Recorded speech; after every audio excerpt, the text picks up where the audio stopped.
உலக செய்திகளை எடுத்து பார்த்தோம்னா ஒரு தேசத்துல பஞ்சம் வந்திருக்கு, இன்னொரு தேசத்துல நிலநடுக்கம் வந்திருக்கு, ஒரு 2 தேசங்கள் சண்டை போட்டுட்டு இருக்கு.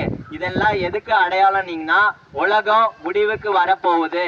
உலகம் முடிவுக்கு வரப்போகுதுன்னா எல்லா மனுஷங்களுக்கும் அவங்க வாசற்படியில மரணம் காத்துட்டு இருக்குதுன்னு அர்த்தம். அப்படி மரணத்துக்கு உட்படாம மரணத்திலிருந்து தப்பிக்கணும்னா அதற்கான வழியை இயேசு கிறிஸ்து மாத்திரம்தான் 2000 வருஷத்துக்கு முன்னாடியே சொல்லி இருக்கிறாரு.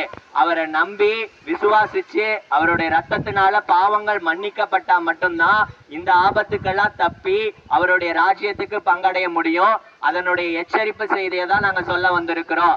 இது உலகத்தின் முடிவுக்கான கடைசி எச்சரிப்பு. எனவே அதை அசட்டை பண்ணிடாதீங்க, யோசிச்சு பாருங்க. என்ன செய்யணும் அப்படின்னா இங்க வாங்க அங்க வாங்க இவ்வளவு கொடுங்க அவ்வளவு கொடுங்கிறதெல்லாம் ஏசு கேட்கல. ஏசு கேட்கறது ஒண்ணுதான், நம்முடைய இருதயம். ஏசு கிறிஸ்துங்கிற பேரை விசுவாசிச்சு அப்படி சொல்லியிருக்காங்க, ஆண்டவரே எங்க பாவங்களை மன்னிச்சு குற்றங்களை மன்னிச்சிருங்கன்னு வீட்டுல இருந்து கேட்டீங்கனாலே போதும். அதுவே போதுமானது. பாவங்கள் மன்னிக்கப்படும், குற்றங்கள் மன்னிக்கப்படும், நம்ம பரிசுத்தப்படுவோம், பரலோக ராஜ்யம்னு சொல்ற இயேசு கிறிஸ்துவின் ராஜ்யத்துக்கு சொர்க்கத்துக்கு தகுதி அடைவோம்.